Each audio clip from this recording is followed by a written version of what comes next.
ഞാൻ CM ദീപക്. ഈ ഒരു സീസണിൽ കൊച്ചി ബ്ലൂ ടൈഗേഴ്സിൻ്റെ ഭാഗമാവാൻ കഴിഞ്ഞാൽ ഒരുപാട് സന്തോഷം. കഴിഞ്ഞ സീസണിലും ഇതിലെ ഭാഗമായിരുന്നു.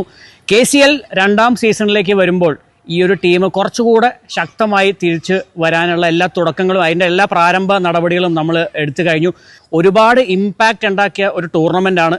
അതേപോലെ തന്നെ യുവ താരങ്ങൾക്ക് ഒരു ഓപ്പർച്യൂണിറ്റി നൽകുക, ഇതുപോലെ ഒരുപാട് ഇന്ത്യൻ താരങ്ങളെ വാർത്തെടുക്കുക എന്നുള്ള ഒരു ഉദ്ദേശവുമായിട്ടാണ് നമ്മൾ ഈ സീസണും ഇറങ്ങുന്നത്.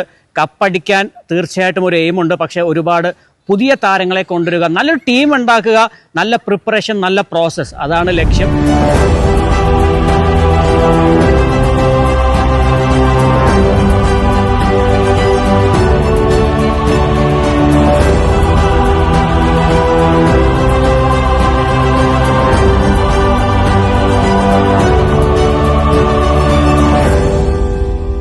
ലൈഫിൽ ഏറ്റവും ഒരു രസകരമായിട്ടുള്ള ഒരു ഫേസിലാണ് നമ്മൾ ഈ കഴിഞ്ഞ ഏതാനും മാസങ്ങൾ നമ്മൾ പോയിട്ടുള്ളത്. കഴിഞ്ഞ മാർച്ചിൽ ആദ്യം തുടങ്ങിയ ഒരു ഡിസ്കഷൻ ആയിരുന്നു റൈഫി ആയിട്ട്. പിന്നെ ആരെയൊക്കെ ഇതിലേക്ക് കൊണ്ടുവരാം, കോച്ചിങ്, നമ്മുടെ സപ്പോർട്ട് സിസ്റ്റത്തിലേക്ക്, നമ്മുടെ ഒരു ടീം വർക്ക്. നമുക്ക് ആദ്യം ടീം സെറ്റ് ആവുന്നതിനേക്കാണ് മുമ്പ് ഇതിന് മുകളിൽ എങ്ങനെ നമുക്കൊരു സപ്പോർട്ട് സിസ്റ്റം എങ്ങനെ കൊണ്ടുവരാം എന്നുള്ളൊരു സാധനം ഉണ്ടായിരുന്നു. ഈ സീസണിൽ നമ്മൾ ഒരു സമയം വരെ ഞങ്ങൾ ഒരുപാട് ഡിസ്കഷൻ ഉണ്ടായിരുന്നു.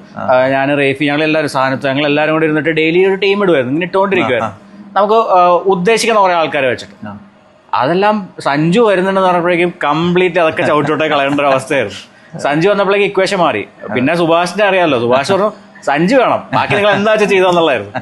അപ്പൊ ആ ഒരു സാധനം കൂടെ വന്നപ്പോൾ ഞങ്ങൾക്ക് പിന്നെ drawing board back to zero എന്നല്ല, പിന്നെ അതിനേക്കാൾ നമുക്കറിയാം ഓരോ എത്രത്തോളം പ്ലെയേഴ്സ് ഉണ്ട്, ഓരോ ടീമുകൾക്ക് ഫുൾ പേഴ്സ് ഉണ്ട്, എങ്ങനെയൊക്കെ പോകും, സഞ്ജുവിന് എത്ര കൊടുക്കാം, ബാക്കി ആരെയൊക്കെ കിട്ടും. ഞാൻ എൻ്റെ ലൈഫിൽ ഇത്രയും നല്ലൊരു പ്ലാൻഡ് ആയിട്ടോ അല്ലെങ്കിൽ നമ്മൾ ഈ ടെക്നിക്കലിയും സ്ട്രാറ്റജിയിലൊക്കെ വർക്ക് ചെയ്യുന്ന ഒരു ക്യാമ്പിൽ ഞാനും ഭാഗമായിട്ട് കുറെ കൊല്ലമായിട്ട് ക്രിക്കറ്റിന്റെ കൂടെ ഉള്ളത്. ഈ ഒരു എക്സ്പീരിയൻസ് റൈഫി ആണ് അവിടെ നിന്ന് ചുക്കാൻ വലിക്കുന്നത്. അപ്പൊ ഈ സാധനം എല്ലാം കഴിഞ്ഞ് റൈഫി കഴിഞ്ഞപ്പോൾ എന്നോട് പറഞ്ഞു, അണ്ണ ക്യാമ്പ് കഴിഞ്ഞപ്പോൾ ഇനി നമുക്ക് കാലും വെച്ചാൽ ഡഗൌട്ടിൽ ഇരുന്നാൽ മതി, ബാക്കി പയ്യന്മാർ ചെയ്തോളും.